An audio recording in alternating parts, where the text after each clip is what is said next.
Gerardo Jaime Garibay, que es ya conocido por todos nosotros. Él es gastroenterólogo del Hospital Español de Ciudad de México, para que nos hable sobre el dolor abdominal, su evaluación inicial. Doctor Garibay. Buenas tardes a todos. Vamos a hablar de un problema que es común para cualquiera de nosotros. El dolor abdominal es motivo del 1.5% aproximadamente de las consultas en pacientes externos, es decir, los que van al consultorio, el 5% de las visitas a los servicios de urgencias y el 10% de estos pueden tener patología que pone en peligro la vida del sujeto. El dolor abdominal es un síntoma común en padecimientos digestivos y aunque todos hemos experimentado dolor abdominal en esta vida, ¿sí?, no siempre nos es fácil expresarlo ni menos interpretarlo, por lo que siempre es un reto diagnóstico. La naturaleza y calidad del dolor abdominal pueden ser difíciles de comunicar con el enfermo, por lo cual el médico tiene que hacer un esfuerzo por adaptarse a la condición sociocultural de su enfermo para poder tener una mejor anamnesis acerca del dolor abdominal. Los hallazgos físicos pueden ser variables y pueden ser un error al interpretarse. Además, la localización del dolor y la intensidad del mismo pueden estar cambiando constantemente en la evolución de nuestra enfermedad. De ahí que los signos y síntomas moderados en intensidad los podemos ver presentes en enfermedades que ponen en peligro la vida, como es el caso del infarto mesentérico venoso, que la mayoría de las veces son molestias abdominales las que tienen con un poco de distensión y no un dolor intenso. Y por el contrario, cosas que podrían ser no de tan mal pronóstico pueden tener síntomas muy severos, como es la nefrolitiasis. El dolor visceral es una forma en que nosotros podemos referenciar al dolor.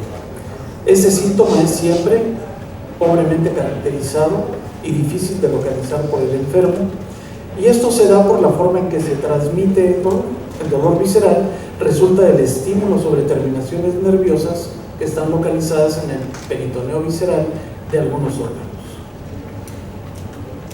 Por lo general, va a ser percibido en la región del abdomen que correlaciona con el segmento somático embrionario, de tal manera que el tubo digestivo proximal será un dolor abdominal alto, corresponderá al estómago, duodeno, hígado y páncreas, y el dolor del tubo digestivo medio y el distal correspondiente a la zona en donde se percibe el dolor. Los estímulos más comunes es distensión del órgano, ya sea por gas o por líquido, y el estiramiento de la cápsula de algunos órganos sólidos, como la cápsula de Gleason en el caso del hígado. Y cuando el órgano está involucrado y es afectado por peristalsis, el dolor puede ser referido como calambre o cólico intermitente. El dolor abdominal visceral también puede ser percibido lejos del lugar de donde se está originando la patología, y eso lo vamos a llamar nosotros dolor referente. Y la localización ocurre cuando el proceso de la enfermedad se va extendiendo hacia el órgano en cuestión. Por ejemplo, el caso más sonado es el de la apendicitis aguda, que inicia en región periumbilical o epigástrica y con las horas se localiza hacia fosa ilíaca derecha o alguna localización propia de alguna anormalidad anatómica del apéndice. El dolor visceral lo podemos localizar de manera de acuerdo a la patología, ¿sí? Y nosotros tradicionalmente lo dividimos en cuadrantes, y así tenemos que la patología en epigastrio, ¿sí?, es diferente en algunos casos de la que vemos en mesogastrio o del dolor que se puede referir hacia hipogastrio. Igual va a ser para los cuadrantes superiores derechos, el hipocondrio derecho, el hipocondrio izquierdo, igual para la fosa ilíaca derecha como para la fosa ilíaca izquierda. Todos tendrán patologías que expresan el dolor de características muy particulares. El dolor somático es diferente. El dolor somático va a ocurrir por irritación del peritoneo parietal, y la sensación es conducida por nervios periféricos, lo cual da una mejor localización del dolor en comparación cuando se trata del dolor visceral, y es siempre descrito como intenso y constante. El dolor referido, al contrario, es un dolor que se localiza a distancia de su origen y se debe a que los nervios periféricos aferentes de muchos órganos internos entran a la médula espinal a través de raíces nerviosas junto con fibras nociceptivas, y eso hace difícil su localización para la interpretación del cerebro y obviamente para nuestro enfermo. Tanto el dolor visceral como el somático pueden tener dolores referidos. Por ejemplo, un infarto agudo del miocardio presenta dolor referido a epigastrio en muchas ocasiones, y el dolor asociado a hemoperitoneo, por ejemplo, un ovario roto, un quiste folicular, puede ser referido al hombro por irritación del diafragma. Por lo tanto, el dolor referido también deberá estar en nuestra mente a la hora de explorar y preguntar a un enfermo. La evaluación inicial deberá tomarse en cuenta las causas más comunes de dolor abdominal, particularmente las que ponen en peligro la vida en vista de que estamos en una situación de urgencia. La localización del dolor es importante, y no solo la localización. Eso nos permite empezar incluso una exploración lógica del abdomen cuando tratamos de nuestro enfermo. El primer paso del diagnóstico diferencial es la característica del dolor, la localización, la irradiación que tiene, el movimiento que tiene el dolor con las horas en su evolución y dónde inició, la duración, la severidad, que ya no es tan importante como hemos visto, el tipo de dolor al que se está refiriendo el enfermo, si es que podemos obtener alguna respuesta para ello, y los factores que exacerban o mitigan el dolor. El diagnóstico diferencial lo podemos hacer por un listado de cuáles son los que ponen en peligro la vida, cuáles son los que no, cuáles son los que podemos diferir, pero en términos generales, como lo hicimos a la hora de hacer el diagrama de los cuadrantes, podemos hacer el diagnóstico diferencial de acuerdo a la localización del enfermo. Y no va a ser lo mismo la patología del cuadrante superior derecho que el del izquierdo, aunque en algunas ocasiones ustedes verán en el listado cómo algunos de los órganos pueden estar localizados o ser parte del diagnóstico diferencial en varios cuadrantes en nuestro organismo. Entonces podrán ver cómo la localización del dolor es importante para que nosotros podamos decir qué patología, de acuerdo a los órganos que ocupan ese espacio, puedan ser los más probables en el diagnóstico de nuestros órganos. Por ejemplo, si tomamos nosotros la apendicitis aguda, ¿sí?, podemos saber la utilidad diagnóstica en la exploración física de algunos signos que nosotros habitualmente buscamos. Por ejemplo, en este estudio del doctor Werner, él encontró que el dolor de cuadrante inferior derecho y ahí la migración del dolor hacia la región periumbilical en el cuadrante inferior derecho tenían la mayor probabilidad diagnóstica, tanto positiva como la probabilidad diagnóstica negativa en estos enfermos. Igual sucede si nosotros valoramos oclusión intestinal. Podemos saber, si comparamos la constipación, distensión abdominal, el dolor que alivia al vómito, el dolor cólico, la cirugía abdominal, la constipación, la distensión abdominal y el dolor que alivia con el vómito tenían los valores más altos de probabilidad diagnóstica en estos estudios. Igual va a ser para la colecistitis aguda. El signo de Murphy, el dolor en cuadrante superior derecho, son los que más calificaciones altas tienen, pero seguirá siendo el signo de Murphy el que mayor probabilidad diagnóstica nos ofrezca. Los signos de alarma siempre van a ayudar a definir la necesidad de una actuación más urgente, como puede ser incluso una cirugía. El tener fiebre, el tener vómito en proyectil, síncope o hipotensión arterial, lo cual habla de un involucro sistémico importante, evidencia de hemorragia gastrointestinal, nos deben de alertar de la gravedad del problema en nuestro paciente. La exploración física, siempre es importante ver la actitud del enfermo, porque muchos de ellos nos pueden avisar de cómo está la situación. ¿Sí? El paciente, por ejemplo, con peritonitis va a permanecer quieto, habitualmente en una postura genitopectoral, porque eso le ayuda a mitigar el dolor. En cambio, los pacientes con nefrolitiasis habitualmente están muy inquietos, muy angustiados por el tipo de dolor en el que se encuentran. La fiebre casi siempre nos va a decir que hay una infección en el fondo. La ausencia no descarta que en especial en pacientes ancianos o inmunocomprometidos no exista una infección. Hay que recordar que estos enfermos tienen una menor actividad sistémica y eso puede hacer que no presenten fiebre como uno de los síntomas a pesar de todo. La taquicardia y la hipotensión habitualmente sugieren un involucro sistémico importante con vasodilatación periférica y pueden hablar de un estado de choque, ya sea hipovolémico, ya sea séptico en estos enfermos.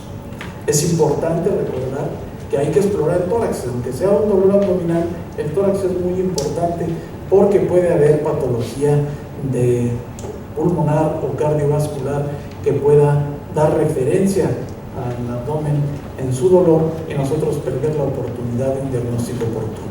El interrogatorio del dolor debe de facilitar la localización para explorar, es una ayuda que tenemos, lo cual significa, como siempre se ha dicho en los problemas de urgencias en gastroenterología, la historia clínica es básica para poder entender las diferentes patologías y demás.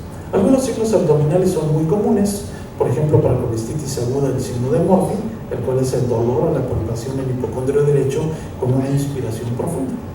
En apendicitis, los más comunes es el signo de McBurney, el Blumberg y el Roxy. Ahí están las diferentes características de ellos, ¿sí? Y no hay que olvidar que hay otros signos en el abdomen que nos pueden ayudar mucho, como es el signo de Carnets, el cual con solo levantar la cabeza en el enfermo acostado va a contraer los músculos rectos abdominales y eso nos permite diagnosticar, por ejemplo, la presencia de un hematoma en esa zona como causa del dolor.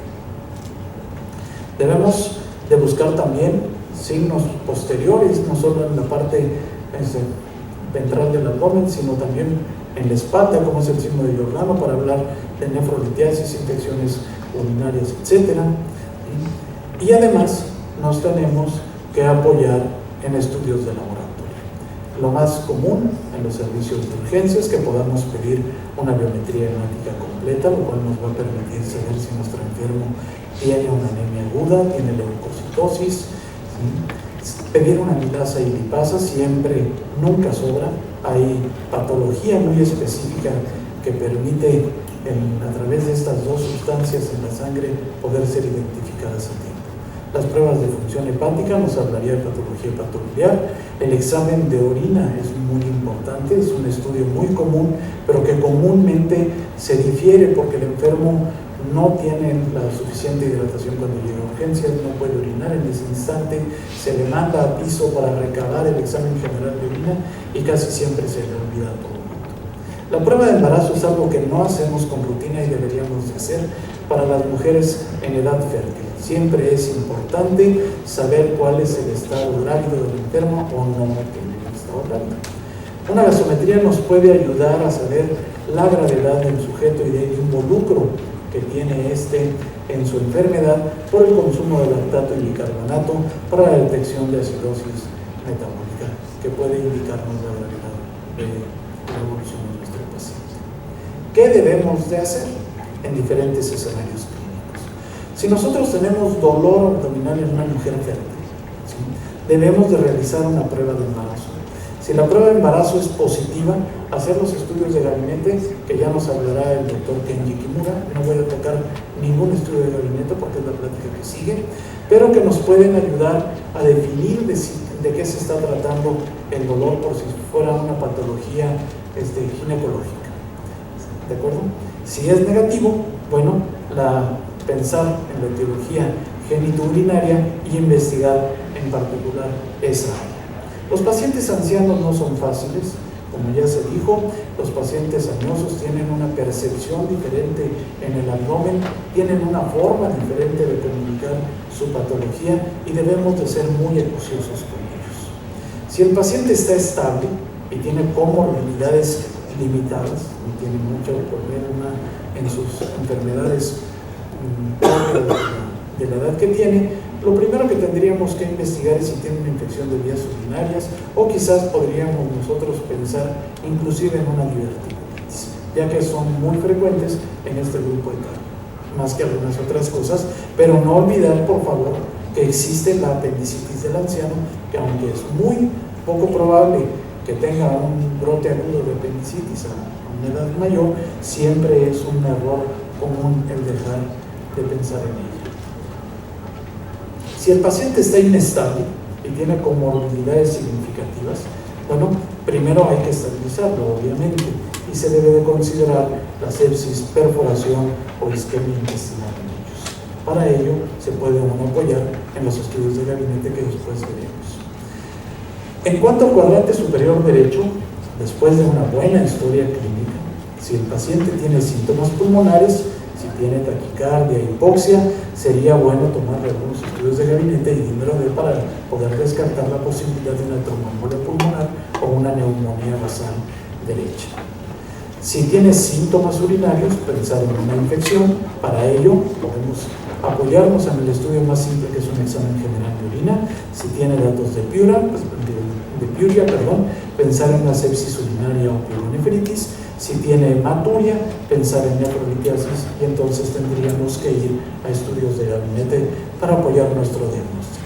Si el dolor es de tipo cólico, bueno, pensar en patología hepatobiliar o nefrolitiasis y apoyarnos en los estudios de gabinete. Si tenemos dolor en cuadrante inferior derecho, el paciente es con fiebre o dolor que se irradia de la región periumbilical hacia el cuadrante inferior derecho, ¿sí? Debemos considerar peritonitis por un cuadro de apendicitis o por alguna otra etiología, y para ello podemos apoyarnos en estudios de gabinete. Si no es así, ¿sí?, entonces buscar signos como psoas, rigidez, rebote, dolor del lado derecho del recto. Si es positivo, estudios de gabinete. Si son negativos, buscar en general de orina en colon o en recto o otro tipo de patología.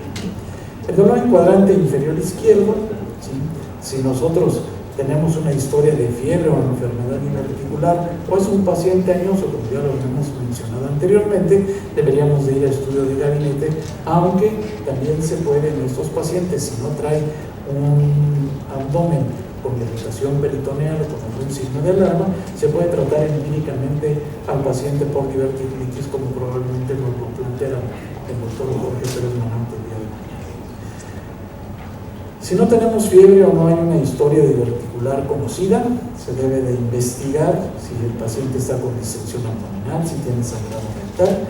Si esto es positivo, pasamos a estudios de gabinete o tratar empíricamente al paciente con una diverticulitis de acuerdo a la estabilidad del mismo. Y si esto es negativo, pues evaluar desde el punto de vista urológico